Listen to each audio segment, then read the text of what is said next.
Welcome to today's video lesson. Today, we will be exploring an abridged version of the story, The Pot Maker by Temsula Ao. This beautifully written tale revolves around a young girl named Sentila who holds a deep dream of becoming a pot maker, just like her mother and grandmother before her. However, her mother, Arenla, Sentila to become a weaver instead, as pot making involves tedious labor, heavy carrying, and brings in only a pittance of income. Despite this, Sentila's fascination cannot be stopped. Arenla wisher to only ball is the field.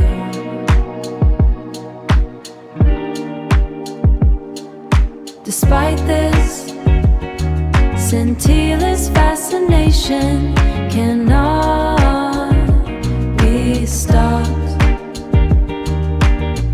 In this video, we will follow Sentila's determined journey to learn the skills of her ancestors. Let's begin.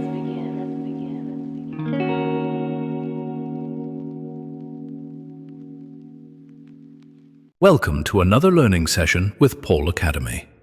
Today, we are diving into the rich cultural landscape of Northeast India with a beautifully crafted story, The Pot Maker by Temsula Ao.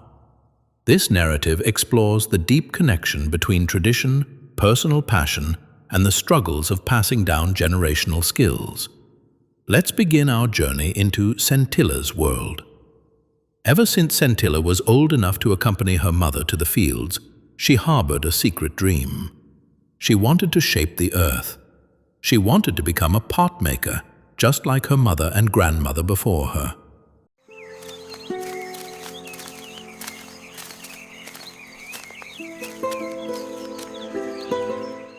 But her mother, Arenla, wanted Sentila to become a weaver. Pottery brought Arenla no joy, only physical pain from carrying heavy clay up sheer cliffs, and a mere pittance for months of exhausting labor. Weaving, she argued, was clean, could be done indoors, and brought a handsome return. Undeterred, Sentila secretly watched the village experts at work. She was mesmerized by how they pounded the clay, and how the regular tap-tap of the spatula sounded like music to her ears as a beautiful pot emerged from a shapeless lump. Soon, the village noticed Arenla's refusal to pass down her skills.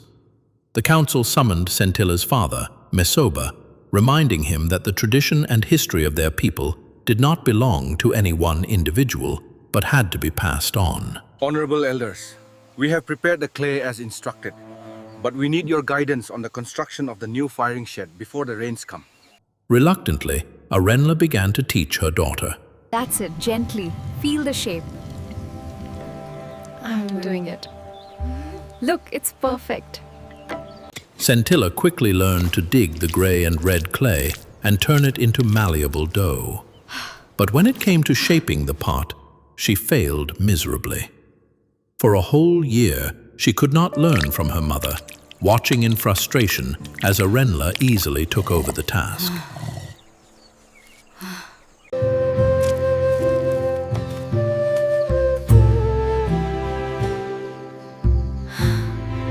The following year, Sentila moved to the girls' dormitory, supervised by a kind widow named Onula.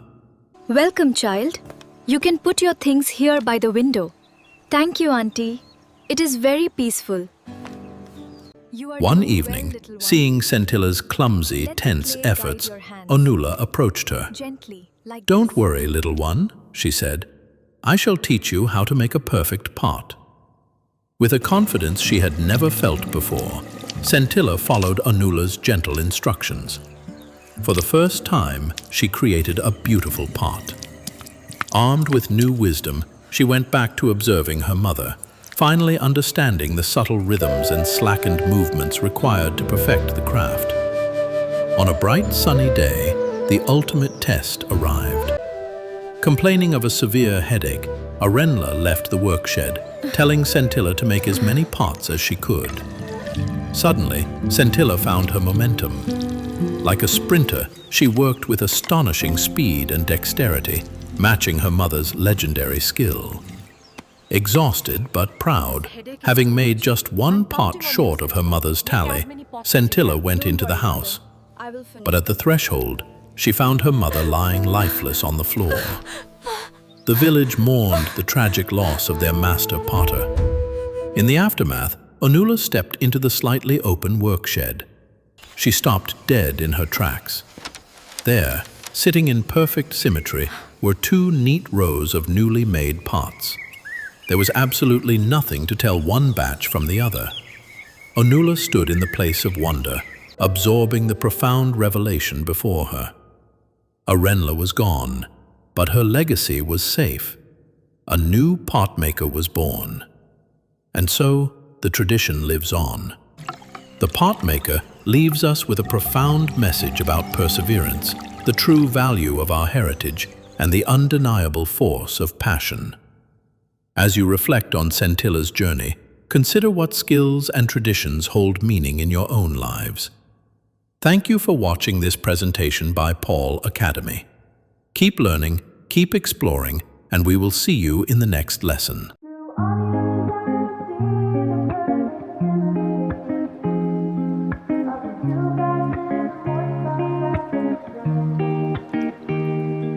That wraps up our lesson on Temsula Ao story. It's a tragic but beautiful ending.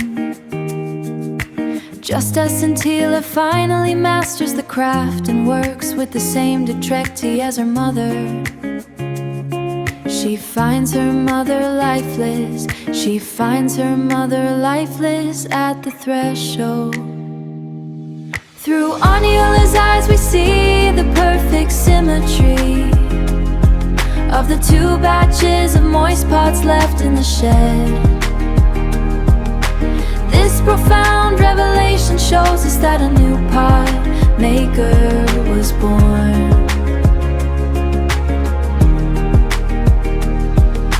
Just Sentila finally masters the craft and works with the same dexterity as her mother. She finds her mother lifeless. She finds her mother lifeless at the threshold. Through Onula's eyes we see the perfect symmetry of the two batches. Revelation shows us that a new pot maker was Thanks born. For watching. Don't forget to like and subscribe.